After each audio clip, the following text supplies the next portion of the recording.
Hey, welcome back to the channel that brings you powerful stories with even more powerful lessons. Today's story is about a woman locked out of her own meeting. Why? Because someone didn't think she belonged there. What that person didn't know is, she wasn't just any guest or assistant. She was the CEO. And she had just closed a $150 million deal that same morning. What happens next is a masterclass in quiet power, grace, and putting people in their place without ever raising your voice. Let's get into it. Rain tapped lightly against the glass windows of the Jasper and Chase Tower, one of downtown Chicago's most prestigious corporate skyscrapers. Inside, everything gleamed: polished marble floors, steel elevator doors that whispered open, minimalist furniture that cost more than most people's rent. On the 27th floor, an important meeting was about to begin. The boardroom was already buzzing. Suits moved from seat to seat, murmuring greetings, setting down espresso cups, connecting laptops to large displays. It was the final merger session between Mortec and Axis Core, two rising tech giants about to make one of the biggest moves in their industry's history. A $150 million deal was already on the table. Today's meeting would finalize the final legal and strategic pieces. The only person not in the room yet was Jacqueline Moore. Jacqueline, CEO of Mortec, had landed from Zurich just the night before. She had personally flown across the ocean to sign the final paperwork early that morning. Now, she stood just outside the conference room, in the hallway of her own deal, locked out. She wore a dark navy trench coat and a slate-gray pantsuit underneath. Simple, sharp, elegant. Her heels clicked softly on the marble as she shifted her weight, glancing at her tablet. She was early, but only by 10 minutes. She knocked on the glass door. No response. A young man in a headset passed by, looked at her briefly, and kept walking. Another staffer glanced in her direction, then turned away as if she were a background fixture. Then came Spencer Wyatt, Regional Director for Axis Core. A man who wore too much cologne and gave out firm handshakes like currency. He rounded the corner, frowning at her presence as though she were clutter. "You lost?" he asked casually. Jacqueline turned toward him. "I'm here for the Mortec meeting." Spencer raised an eyebrow, then smiled tightly. "Ah, vendor? Catering?" "No," she replied patiently. "I'm not with catering." He studied her a moment longer. "This is a private session. Executives only.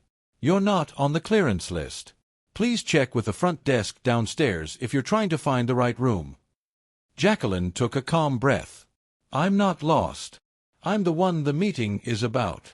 Spencer chuckled, an awkward, dismissive sound. "Right.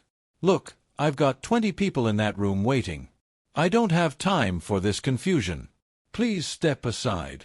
Without waiting for a response, he turned and scanned his badge, unlocking the door with a quiet beep. The glass door slid open. And just like that, he walked in, leaving Jacqueline standing in the hallway. She stood there for 11 full minutes. Inside, the meeting began. Spencer took his place at the table and clicked through the slides he had reviewed the night before. "Apologies for the delay," he said. "We had a bit of a situation outside. It's all good now." "Has Ms. Moore arrived?" someone asked. "Not yet, apparently." The general counsel raised an eyebrow. "She was supposed to lead this session." Another board member leaned in. "She signed the final docs this morning. She's definitely in the building." Just then, the door opened. Jacqueline walked in. Not escorted. Not announced. Just present. The room froze. Spencer stood up, flustered. "There was a misunderstanding. I didn't know. Security." Jacqueline held up her hand. "I stood outside this room for 11 minutes, she said evenly, while one of the senior managers from Axis Core assumed I was lost. Or catering.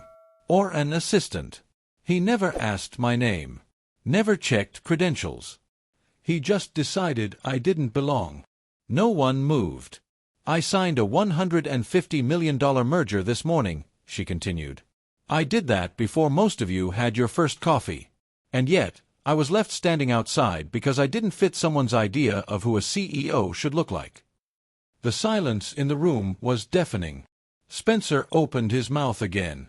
Jacqueline turned slightly toward him but didn't even look directly at him.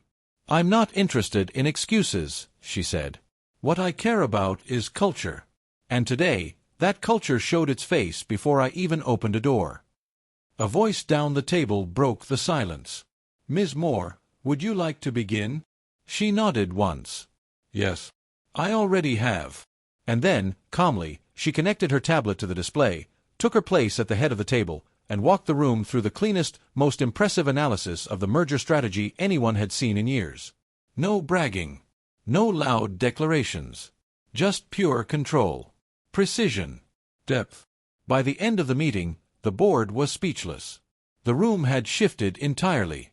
Spencer remained quiet, visibly shrinking into his chair, taking notes he wasn't likely to ever use again. Jacqueline thanked the board, collected her things, and left without fanfare.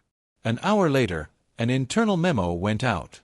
Spencer Wyatt was removed from the merger's executive communications. Placed under review. Reassigned indefinitely to internal development with no direct reports. He sat in his office staring at the message, blinking as the reality sank in. Meanwhile, Jacqueline was already at the airport lounge, sipping tea, boarding pass in hand, halfway into her next major acquisition. She didn't fire Spencer. She didn't raise her voice. She didn't call for revenge. She simply did what power does when it's real. She showed up. Did the work. Let everyone else see who was really in charge. So here's the question. Have you ever been dismissed, underestimated, or overlooked, just because you didn't look like what people expected? If so, you're not alone. But remember, real power never has to shout. It waits. Then it walks through the door and owns the room. If this story inspired you, drop a comment, hit like, and subscribe for more true stories that remind the world not to judge too quickly. See you in the next one.